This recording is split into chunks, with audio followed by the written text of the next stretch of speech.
are guys in the gym. This is Frank. Anyway, so we're gonna get started with the arm workout for all of you guys, and Frank's gonna be showing us his workout routine to get arms like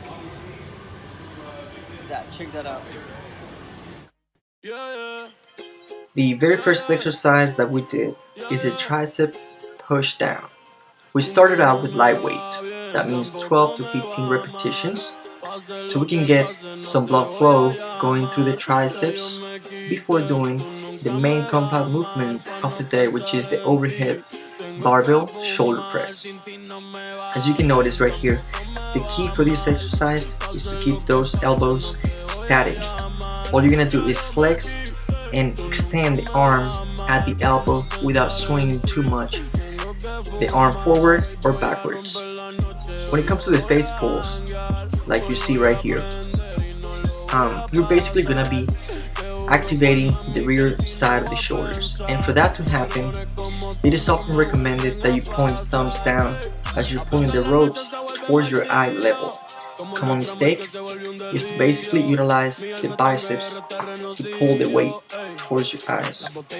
So if you try to focus on leading the movement by pulling with the elbows and keeping your elbows above the wrist, you're going to be getting a better contraction of the rear delts.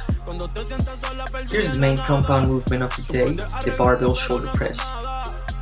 This exercise is one of the best ones to target the shoulders, mainly because the front deltoid is primarily active, and that's the one muscle that gives you that thickness in your upper body and the shoulders. Therefore, we're going to do 4 sets of 8 to 12 repetitions, preferably 8 to 10. And the key for this movement right here is your elbow placement as well. When it comes to arm, elbow placement is critical. So you want to maintain the elbows in a straight line when you look at it from the forearm view. You want the elbow to be right underneath the wrist as you're pressing the bar up and down. Next, now when it comes to this exercise, in order to get the best benefit, again, it all comes down to your elbow placement and your grip placement. So I recommend going a little bit narrower than shoulder width apart, and you want to tuck your elbows at 45 degrees or less. The closer the elbows are to your torso, the more tricep you're going to be utilizing to push the weight up. This exercise, I recommend that you do it in a constant pace, control, not swinging or bouncing it off the chest. That's going to prevent you from really getting the proper contraction in the triceps.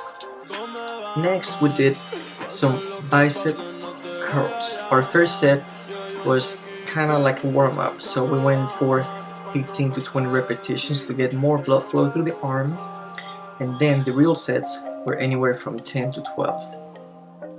As you can see here, elbow placement is also critical. If you keep the elbow by your side and you extend the arm all the way up and down, you're gonna be maximizing the bicep contraction. For forearms, remember that forearms are critical if you want the arm to look bigger overall. The brachioradialis, which is this part right here of the forearm, is gonna give you width whenever you flex the arm sideways like this. Therefore, it is important to target that muscle, develop it, to give it that complete look of overall bigger arm. So we did some wrist extensions with a moderate load. We basically used the help of a preacher preacher bench to support forearms while we let it drop and then curl it back up.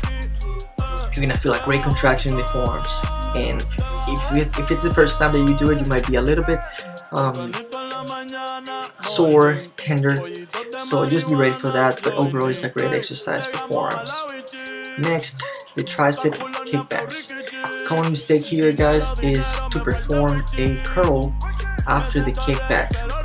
If you want to get the major benefit and pretty much isolate the triceps without momentum, make sure that you stop the arm right when you come down at 90 degrees and then extend it all the way back for the tricep contraction. Next is a single arm dumbbell curl. 4 sets, 10 to 12 repetitions. For this exercise, what I recommend is that you guys find the proper sit position. That's gonna be the most critical aspect of it. You want the entire upper arm to be supported on that preacher bench if you want to isolate the biceps. If you don't have the proper sit height, what's gonna happen is some part of the arm, of the upper arm, is gonna be off the bench. So you're gonna be pretty much pulling the weight by relying on front delts and your elbow. And when you do it that way, you're really not maximizing bicep engagement. So as you can see right here, I have my entire upper arm supported, and I try to stretch the weight as much as I can until I feel the stretch. You don't want to lock it out either at the bottom. Just as much as you can, and then curl back up. And that concludes the tricep, shoulder, bicep, and forearm workout. Honestly guys, this is one of the most complete arm workouts that you can do because you target every single muscle group with the right amount of sets, repetitions, and intensity. When I say intensity for hypertrophy, which is muscle size, you have to make sure that you keep the rest periods relatively short, about 30 to 45 seconds at the most, so that you maximize the muscle breakdown. Because when it comes to hypertrophy, the higher the volume, the better it is to build overall size. Most importantly guys, focus on your form and making sure that you are activating each muscle in the way that is supposed to be activated.